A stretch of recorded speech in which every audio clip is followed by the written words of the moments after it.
उपमुख्यमंत्री सुनेत्रा पवार यांनी आज बारामती पोटनिवडणुकीसाठी उमेदवारी अर्ज भरला। प्रफुल्ल पटेल, सुनील तटकरे, छगन भुजबळ यांच्यासह राष्ट्रवादी काँग्रेसच्या इतर महत्त्वाच्या नेत्यांच्या उपस्थितीत त्यांनी हा अर्ज भरलाय। त्याआधी सुनेत्रा पवारांनी अजित पवारांच्या विद्याप्रतिष्ठानच्या स्मृतीस्थळी जाऊन अभिवादन केलं।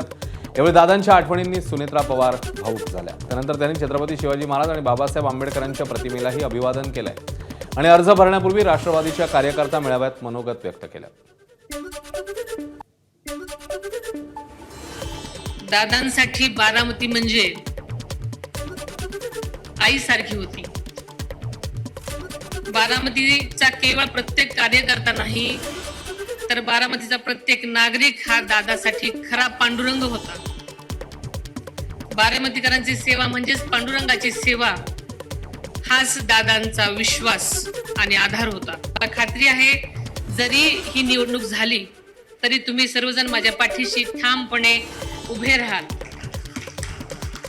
तुम्ही माझ्यावर दाखवलेला विश्वास कधीही पोल ठरू देणार नाही। बारामती माझ्यासाठी केवळ एक मतदारसंघ नाही, म्हणजेच बारामती दादांचं स्वप्न आहे। बारामती म्हणजे आपला विश्वास आहे। बारामती म्हणजे माझ्या आयुष्याची ओळख आहे आणि बारामतीचा विकास हाच यापुढे माझा ध्यास आहे। तर बारामतीची पोटनिवडणूक बिनविरोध करण्यासाठी काँग्रेस नेत्यांशी चर्चा करणार असल्याचं खासदार प्रफुल्ल पटेल आणि सुनील तटकरे यांनी म्हटलं। काँग्रेसच्या नेत्यांशी बोलण्याचा अजूनही प्रयत्न मी आणि प्रफुल्लभाई करणार आहोत। त्यांना विनंती करू खरगेजींना की ज्या पार्श्वभूमीवरती निवडणूक होते आहे आणि दादांचं महाराष्ट्राचं योगदान लक्षामध्ये घेता हर्षवर्धन सपकाळे यांच्याशी काही बोलणं झालं होतं आपलं? नाही, शेवटी राष्ट्रीय अध्यक्षांशीच बोलावं लागेल। त्यांच्याशी स्वतः प्रफुल्लभाई आणि मी संपर्क करण्याचा प्रयत्न करतो। त्याच्यात यशस्वीता मिळावी म्हणून लागलं तर हर्षवर्धन सपकाळ यांच्याशी सुद्धा आम्ही बोलतो। इतर प्रयत्न पण आहे आणि आमची विनंती पण राहील काँग्रेस पक्षाला की आपण या मोठ्या पार्श्वभूमीमध्ये आणि महाराष्ट्राची जे एक आजपर्यंतची जे एक प्रथा आहे, परंपरा आणि जे एक संस्कृती आहे, त्यामध्ये अशा जेव्हा त्यांचं आकस्मिक निधन होतं तर आपण बिनविरोध त्यांना निवडणुकीमध्ये मदत करतो त्यांच्या परिवाराला। त्याचप्रमाणे सुनेत्रा वहिनीला त्यांनी मदत करावी। तर पार्थ पवार यांनी काँग्रेसबाबत मात्र आक्रमक भूमिका घेतली आहे। बिनविरोध निवडणुकीसाठी काँग्रेस नेत्यांना फोन करणार नसल्याचं त्यांनी स्पष्ट केलं। प्रफुल्ल पटेल आणि सुनील तटकरे काँग्रेसशी संवादाची भूमिका घेत असतानाच पार्थ पवार यांनी मात्र वेगळाच सूर लावलाय। भविष्यात काँग्रेसला महाराष्ट्रामध्ये काय त्रास होईल ते दिसेलच असं पार्थ पवार म्हणाले। तर काँग्रेसची राज्यातली पडझड याच कारणामुळे झाली असा थेट आरोप करत पार्थ पवार यांनी आक्रमक भूमिका घेतली। आपण कोणाला थांबू नाही शकत। जसा वेळ येतो तसं समोर जावं लागतं आणि आम्ही समोर जाऊ। समजलं? आम्ही काय कोणाला फोन नाही करणार आहे। जे काय ते नशिबात लिहिलंय ते बघू काय व्हायचं ते। पण फक्त मला वाईट वाटतं की काँग्रेसचा डाऊनफॉल आहे महाराष्ट्रामध्ये। बारामतीची पोटनिवडणूक लढवण्यावर काँग्रेस ठाम आहे। बारामतीत काँग्रेसने आकाश मोरेंना उमेदवारी दिली आहे। काँग्रेसचे उमेदवार आकाश मोरेंनी आपला उमेदवारी अर्जही भरलाय। महापुरुषांच्या प्रतिमांना अभिवादन करून मोरेंनी फॉर्म भरलाय। तर सुनेत्रा पवार आणि आकाश मोरे यांच्यामध्ये त्यामुळे आता लढत होण्याची शक्यता आहे। आम्ही सक्षमपणे लढणार आहोत। आम्ही विजयासाठी लढणार आहोत। आम्ही लोकशाही वाचवण्यासाठी लढणार आहोत। पुरोगामित्व टिकण्यासाठी लढणार आहोत। हे भाजपच्या दुटप्पी धोरणावर आपला महाराष्ट्र समाज सुधारकांमुळे ओळखत होता, आता बुवा बाजींमुळे ओळखतोय। म्हणून आम्ही युतीला विरोध आहे। आम्ही युतीचं जे काही कार्यपद्धती आहे त्याच्या विरोधात आम्ही बंड पुकारलेला आहे। तर काँग्रेसने बारामतीची निवडणूक लढवली तरी निकाल निश्चित आहे। त्यांचा दारुण पराभव होणार आहे अशी प्रतिक्रिया शिवसेना नेते संजय निरुपम यांनी दिली। जिस तरीके से कांग्रेस पार्टी ने एक जिद रखी, हालांकि रिजल्ट कुछ नहीं होना, कांग्रेस की बहुत बुरी तरह से हार होगी उस चुनाव में, फिर भी कांग्रेस जिस तरह की हरकत करने लगी है, वो जिस तरह की भूमिका उन्होंने ली और अपना कैंडिडेट अनाउंस किया, वो मुझे लगता है कि कांग्रेस पार्टी एकदम से अब इमैच्योर हो गई है। दरम्यान काँग्रेसने एखाद्या राज्यसभा किंवा विधान परिषद जागेसाठी कुढत बसू नये असा सल्ला ठाकरेंच्या शिवसेनेने दैनिक सामनाच्या अग्रलेखातनं दिलाय। केंद्रामध्ये सत्ता मिळवायची असेल तर राज्यातल्या आघाड्या मजबूत करा। मित्रपक्षांशी एखाद्या विषयावर अंतर राखणं संकुचितपणा ठरेल असं सामनाने म्हटलं।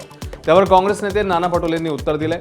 हायकमांडने परवानगी दिल्यास विधानसभा अध्यक्षपद सोडण्यावरून आपल्यावर टीका करणाऱ्यांचा बुरखा फाडेन असा इशारा पटोलेंनी ठाकरेंच्या शिवसेनेला दिल्या.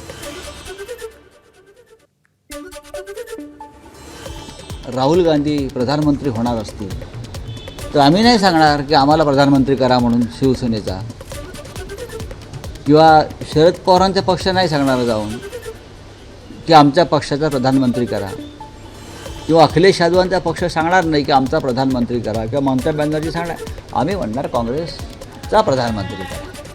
अशा वेळेला प्रादेशिक पक्षांना प्राधान्य दिलं पाहिजे, तुम्ही राष्ट्रीय पक्ष आहात, आणि आपण येणाऱ्या संधींचं समान योग्य प्रकारे वाटप केलं पाहिजे, हीच आमची भूमिका आहे. मला आणि माझ्या पक्षाला एक संयम आहे, आणि काँग्रेस पक्षाचा विचार असा नाही की आम्ही आपल्यासोबत असलेल्या लोकांवर टीका करायची भूमिका आमची नाही.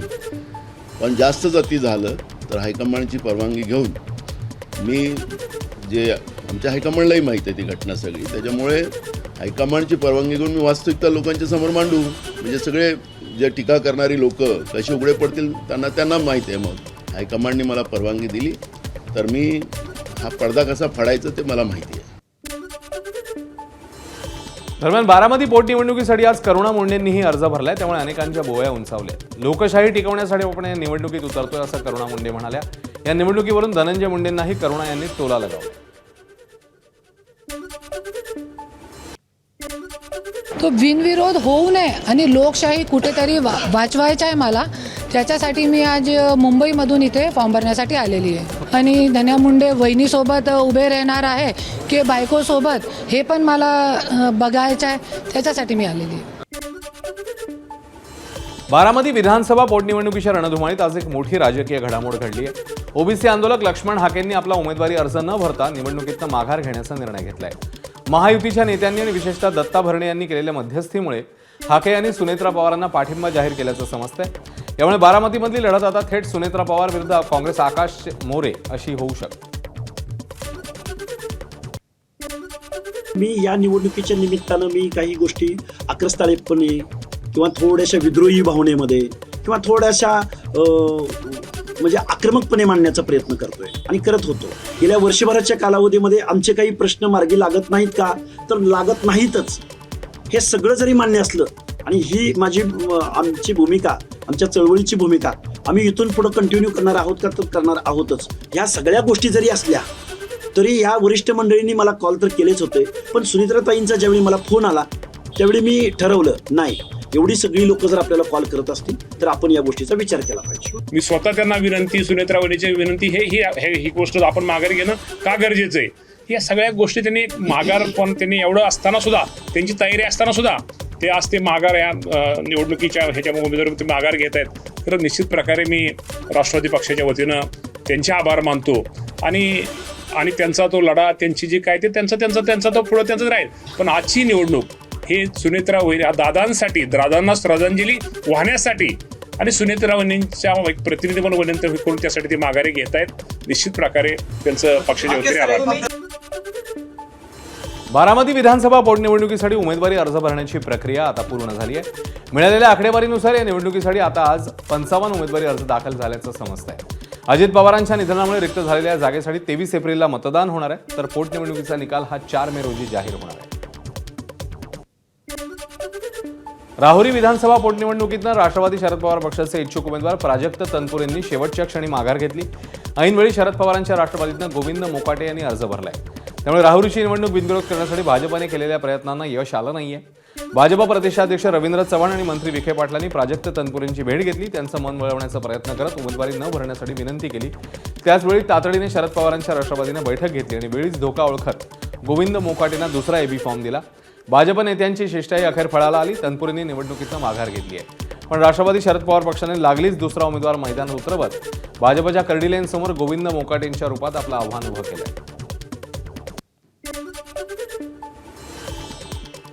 तर राहुरी पोटनिवडणुकीतनं माघार घेतल्यावर प्राजक्त तनपुरेंनी स्पष्टीकरण दिलं.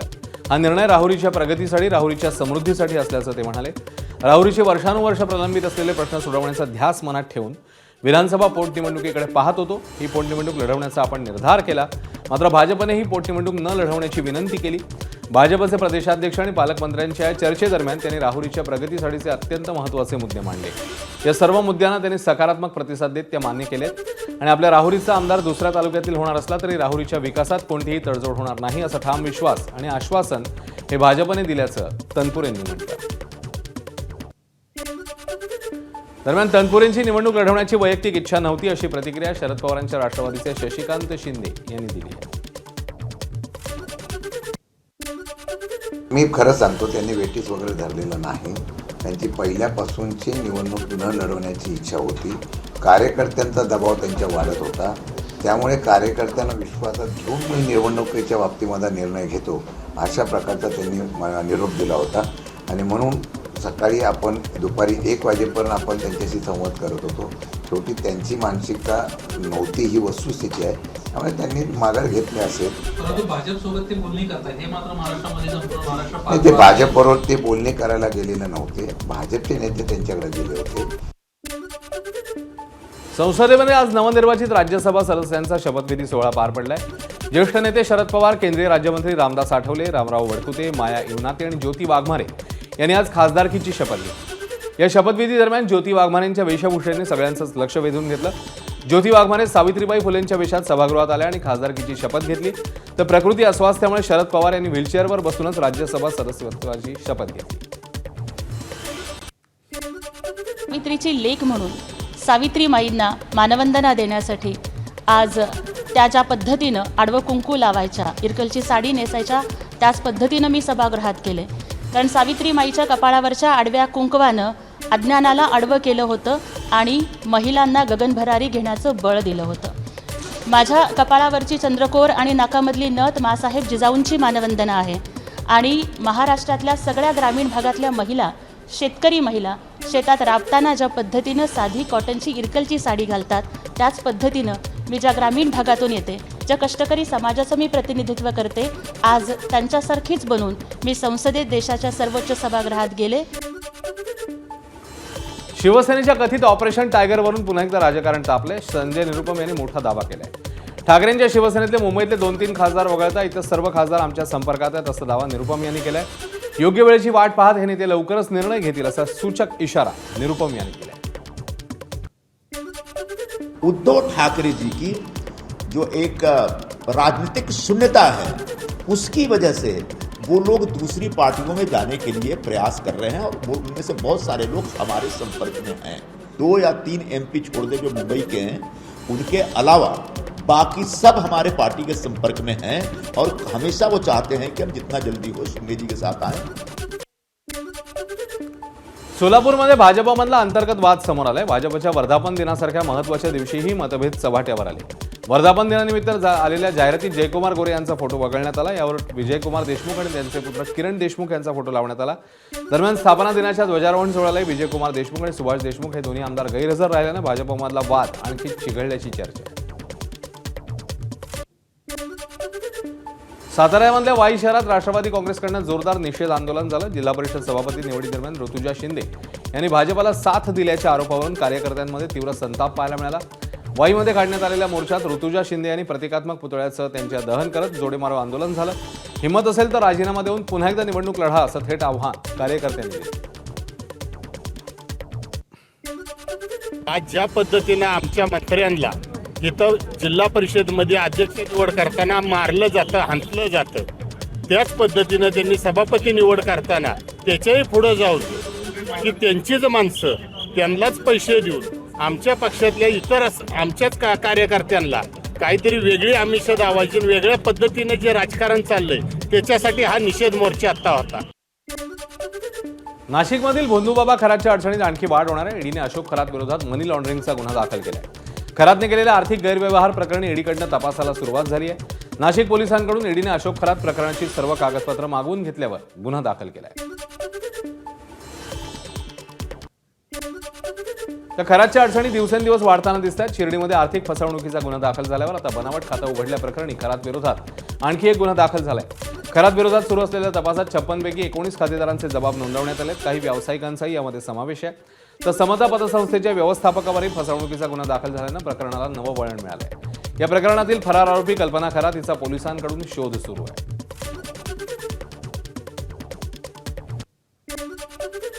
तर बंधू खरात प्रकरणी नवीन माहिती समोर आली आहे. बिल्डरच्या मदतीने खरातचे कोट्यवधी रुपयांचे व्यवहार होत असल्याची माहिती आहे. याच संदर्भात एका बिल्डरचा 300 कोटींचा व्यवहार संशयाच्या भोवऱ्यात आहे. या प्रकरणी नाशिक आणि पुण्यातील 5 जण हवाला रॅकेटमध्ये सहभागी असल्याचा संशय आहे. या सर्वांनी खरातच्या मदतीने मोठ्या प्रमाणात जमीन लाटल्याचा संशय आहे. जमीन व्यवहारांमध्ये काळा पैसा वापरल्याचाही तपास पथकाला संशय आहे. नाशिकचा बंधूबाबा खरात अटकेत असला तरी त्याची कल्पना खरात ही पत्नी अजूनही फरार आहे. तिच्या अटकेसाठी पोलिसांची 3 विशेष पथकं रवाना झाली आहेत. नाशिक, पुणे आणि अहिल्यानगर जिल्ह्यामध्ये या पथकांकडून कल्पना खरातचा शोध घेतला जाणार आहे. जमीन खरेदीत फसवणूक केल्याप्रकरणी कल्पना खरातवर गुन्हा दाखल आहे. खरातच्या पत्नीसह त्याचा मुलगाही आता नॉट रिचेबल झालाय. खरात प्रकरणातील आर्थिक व्यवहारांच्या चौकशीसाठी कल्पना खरातची अटक एसआयटी तपासाकरता महत्त्वाची ठरणार आहे. बंधू खरात प्रकरणी आता नवं वळण समोर येतं. एसआयटीच्या तपासात एका महिला अधिकाऱ्याचा संबंध समोर आल्याची सूत्रांची माहिती आहे. अशोक खरात याला नाशिकमध्ये पोस्टिंग दरम्यान प्रशासकीय मदत केल्याचा या अधिकाऱ्यावर संशय आहे. त्याच्या बदल्यात खरातने आपल्या नेटवर्कद्वारे संबंधित अधिकाऱ्याच्या नियुक्तीसाठी प्रयत्न केल्याची ही चर्चा आहे. दोघांमध्ये आर्थिक व्यवहार झाल्याच्या संशयामुळे तपास अधिकच गडद होत असल्याचं चित्र आहे.